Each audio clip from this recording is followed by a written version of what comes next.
और इस वक्त की बड़ी खबर है, बांग्लादेश की राजधानी ढाका में भारत के खिलाफ साजिश से जुड़ी बड़ी जानकारी।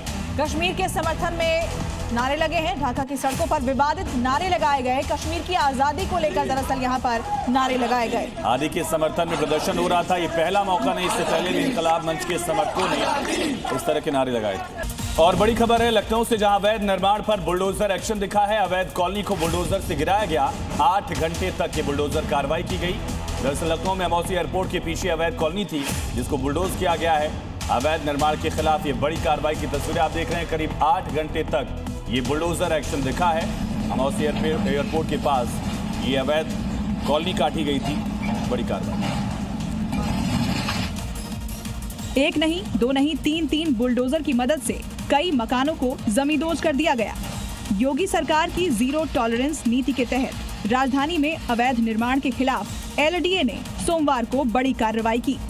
अवैध कॉलोनी पर बुलडोजर चलाकर 21 रो हाउस जमींदोज कर दिए गए। एलडीए ने अवैध निर्माण के खिलाफ न्यायालय में याचिका दायर की थी। न्यायालय के आदेश के बाद बिल्डर ने आदेश के खिलाफ उच्च न्यायालय में अपील की, लेकिन कोई राहत नहीं मिली। इसके बाद तत्काल प्रभाव से मकानों को गिरा दिया गया।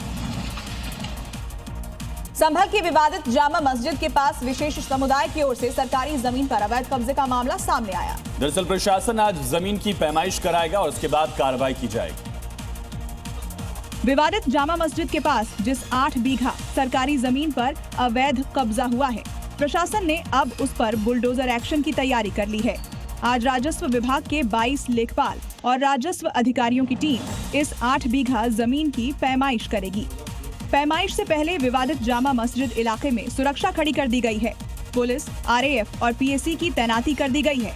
पूरे इलाके में फ्लैग मार्च किया गया है और ड्रोन से भी निगरानी की जा रही है। लोगों से अफवाहों पर ध्यान न देने की अपील की गई है। और ठंड गलन के बीच जरूरतमंद यात्रियों के लिए सरकार की व्यवस्थाएं जमीन पर भी असर दिखा रही हैं। गोरखपुर रेलवे स्टेशन पर बना रैन बसेरा इस वक्त बेसहारा लोगों को राहत और सुकून दे रहा है। इस रैन बसेरे का जी मीडिया ने रियलिटी चेक किया तो मौके पर व्यवस्थाएं वाकई काबिले तारीफ पाई गयी। यहाँ लोगों की रहने के उचित व्यवस्था और सोने के लिए बिस्तर के साथ साफ कंबल भी उपलब्ध थे। रैन बसेरे में पुरुषों के लिए 10 बेड और महिलाओं के लिए 10 बेड की व्यवस्था है।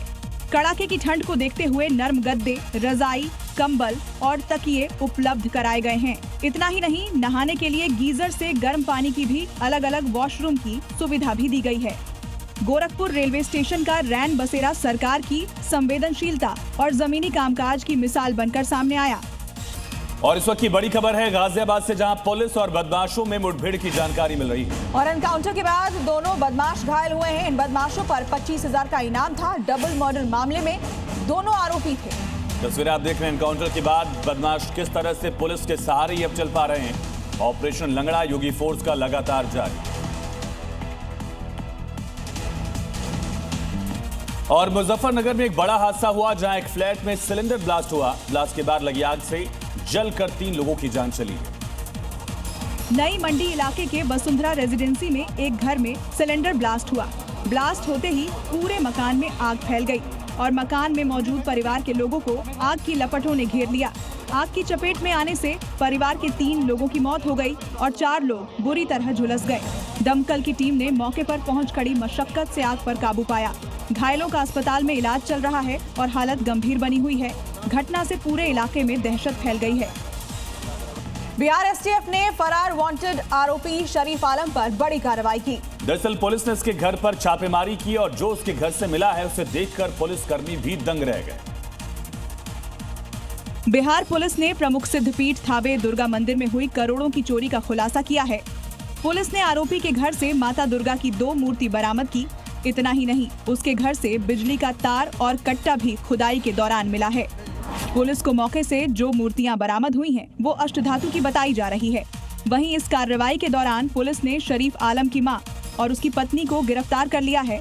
बता दें कि 17 सितंबर को थावे दुर्गा मंदिर में चोरी हुई थी। अज्ञात चोरों ने मंदिर के गर्भगृह में प्रवेश कर माता दुर्गा के सोने का मुकुट, हार और छतरी समेत बहुमूल्य आभूषण चोरी कर लिए थे।